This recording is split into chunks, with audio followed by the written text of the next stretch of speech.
बताइए, जो नेता SC ST में है और करोड़ों की गाड़ी में घूमते हैं, और ये आदमी को देख लीजिए, ये 5 रुपया का गमछा पहने हैं, क्या इसको मिलना चाहिए कि उनके लड़कियों को मिलना चाहिए? मैं इसका जवाब दे रहा हूँ। आज जो करोड़ों की गाड़ी में घूम रहा है, उसको मिलना चाहिए। 50 साल के पहले उसका इतिहास देखिए, तो अभी जानवर से भी बदतर जिंदगी जीने के लिए मजबूर किया था।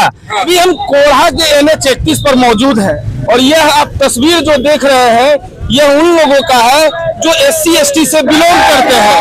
और आपको बता दें कि पिछले दिनों सुप्रीम कोर्ट का आदेश आया था।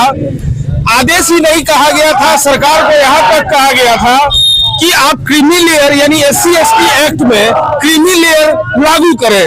इसी के विरोध में ये लोग धरना प्रदर्शन किए हुए हैं। इनका नेतृत्व वकील दास जी कर रहे हैं। अच्छा, क्या कारण है जो चक्का जाम बिल्कुल आप लोग? देखिए, आज पूरा भारत बंद है जी, और आज उसी भारत बंद के दौरान गेरावाड़ी NH 81 और 31 हम तमाम लोगों ने आज डिस्टर्ब किया है, जाम किया है, इसको रोका है। रोकने के पीछे कारण मेरा यही है कि जिस तरह पिछड़ी जाति के लिए जो आरक्षण लागू हुआ था, बाबा साहब भीमराव अम्बेडकर ने अपने संविधान में निहित किया था, वो क्रीमी लेयर लगा करके उसमें उस आरक्षण को लगभग समाप्ति के कगार पर पहुंचा दिया। ठीक उसी प्रकार अनुसूचित जाति, अनुसूचित जनजाति के लिए जो आरक्षण है, जो अनटचेबल है, जो इसको छुआ नहीं जा सकता है, जो संविधान में निहित है कि अनुसूचित जाति जनजाति के आरक्षण पर किसी तरह का कोई संशोधन नहीं होगा, उसके बावजूद भी ये केंद्र सरकार जो आरक्षण विरोधी, दलित विरोधी है, ये सुप्रीम कोर्ट में पहले दायर करवाती है कि अनुसूचित जाति SC ST जो इसके लिए जो आरक्षण है, इसमें भी क्रीमी लेयर यानी वर्गीकरण इसका भी किया जाए। वर्गीकरण के बहाने अनुसूचित जाति जनजाति के आरक्षण को धीरे धीरे समाप्त करने का पूरा एक चीज बताइए, ये जो आप क्रीमी लेयर बोल रहे हैं, क्रीमी लेयर का मतलब क्या है? वर्गीकरण। क्या वर्गीकरण? वर्गीकरण आपको मैं खुलासा बता देता हूँ। आरक्षण कोई आर्थिक आधार पर नहीं दिया गया।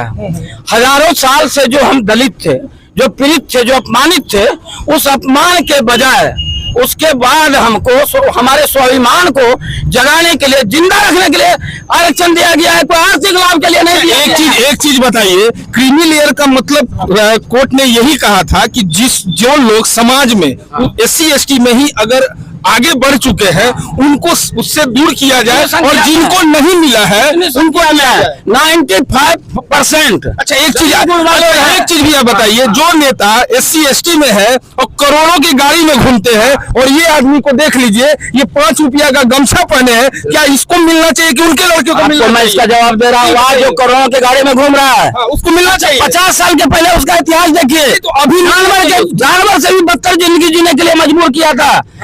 3000 साल से एक समुदाय का वर्चस्व रहा, आरक्षण रहा उसके हाथ में, पढ़ाई लिखाई धन जमा करने का अधिकार उसको रहा। आज हमको आरक्षण का देने, आज हम करोड़ों में हैं। इससे क्या परेशानी है आपको? हम करोड़ों में हो गए, पर आपके पेट में दर्द हो गया। उसी आरक्षण के बदौलत आज हम करोड़ों में करोड़ों में कितने लोग हैं? करोड़ों में 3% से 4% लोग हैं। बाकी आरक्षण का भैया लाभ कितने लोगों को मिला है? आरक्षण का लाभ हम तमाम दलितों को मिल रहा है, सारे दलितों को मिल रहा है। उसी आरक्षण के बदौलत, बाबा साहब भीमराव अम्बेडकर के बदौलत हम धीरे धीरे आगे बढ़ रहे हैं। जब स्वाभिमान जगता जा रहा है, हम सवाल करते जा रहे हैं, सरकार से अधिकार हम लेते जा रहे हैं। उसी आरक्षण के बदौलत आरक्षण खत्म हो जाएगा, हमारे मुंह में ताला लग जाएगा, हमारा सीधा विकास रुकेगा, न तो मेरा बाल बच्चा को शिक्षित बन पाएगा, न सरकार से सवाल करेगा। सरकार का यही सब यंत्र है कि दलित के बच्चे को मूर्ख बना के रखो, और ताकि वो सवाल नहीं कर सके। यही कारण है कि वो धीरे धीरे आरक्षण को, SC ST आरक्षण को क्रिमिनल। अपने क्षेत्र में कोढ़ा में SC ST कितना आगे हुआ है इस आरक्षण से? हम आगे हुए हैं, तो समझिए आगे होने से हो। मैं सबको जगा रहा हूँ। हमारे पंचायत पार्टी में प्रतिनिधि हमारे बहुत से। संविधान लागू हुए कितने दिन हुए? संविधान लागू 77 साल हो गया। 77 साल में इसका काहे नहीं विकास हुआ? होगा विकास कब? इसलिए हम इसको जागृत कर रहे हैं। आरक्षण खत्म हो जाएगा, इसका भी हम पढ़ाई लिखाई नहीं कर पाएंगे। इसको धीरे धीरे हम इसलिए आगे बढ़ रहे हैं कि हमारे समुदाय के लोग मेरे पीछे पीछे आगे और विकास करें। आगे बढ़ रहे हैं जिस रफ्तार। कारण है कि शिक्षा नेता इनको ये शिक्षा से वंचित है। आज हम बता रहे हैं, इसके आगे नहीं बढ़ने का कारण है कि शिक्षा की प्रणाली को महंगा कर दिया गया। खरसियान, नैनीताल, झुमरी ताल में बड़े बड़े तो वहाँ बैठे हुए क्यों नहीं आवाज उठा रहे हैं भैया? ये सारे नेता लोग जो चोरकट नेता जिसको कुर्सी का लोभ है वो केंद्र सरकार का विरोध नहीं कर रहा है। हमको कोई कुर्सी नहीं है। और जाति छोड़ के अगर ये वोटिंग करेगा तो इसको लाभ मिलेगा कि नहीं? बिल्कुल मिलेगा। तो फिर नेता करोड़ों का बिल्डिंग में रह रहा है, एसी में रह रहा है, इसलिए कि आरक्षण था। अब आरक्षण पर जैसे क्रीमी लेयर लागू होगा, हम तमाम जो भी आगे बढ़ रहे हैं हमारा आगे बढ़ना बंद हो जाएगा, मेरा रास्ता बंद हो जाएगा। इसलिए आरक्षण के साथ केंद्र सरकार छेड़छाड़ न करे, संविधान के साथ छेड़छाड़ न करे। खून बहाने की जरूरत होगी। वकील दास बोल रहा है मैं इस एनएच पर आत्महत्या करने के लिए तैयार हूं और लड़ते लड़ते मर जाऊंगा, लेकिन आरक्षण को हम छूने नहीं देंगे।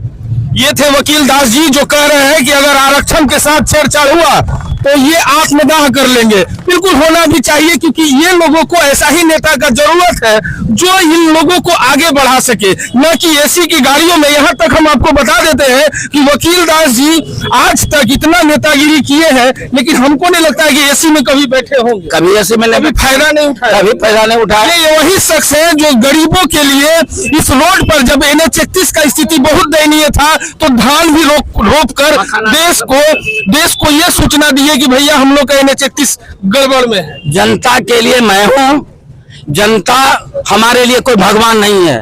गरीब जनता मेरे लिए भगवान है। मैं इस गरीब जनता के लिए जीना चाहता हूं और मैं आपको बता देता हूं जब तक वकील दास के शरीर में जान रहेगा मैं इस गरीब जनता के लिए लड़ते रहूंगा, चाहे जान क्यों न निकल जाए।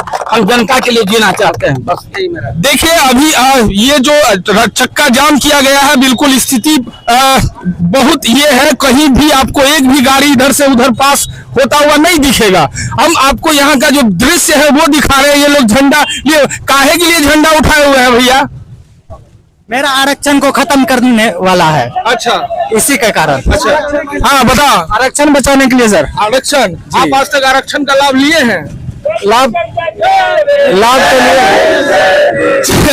चलिए यहाँ का जो स्थिति है वो हम दिखा रहे हैं। पूरा रोड देखिए, इधर गाड़ियों का कतार लगा हुआ है। यहाँ पुलिस के लोग मौजूद हैं कि यहाँ कोई तरह का अप्रिय घटना नहीं घटित हो। हम ऐसा ही खबर आपको दिखाते रहेंगे पल पल के लिए। तब तक के लिए जय हिंद।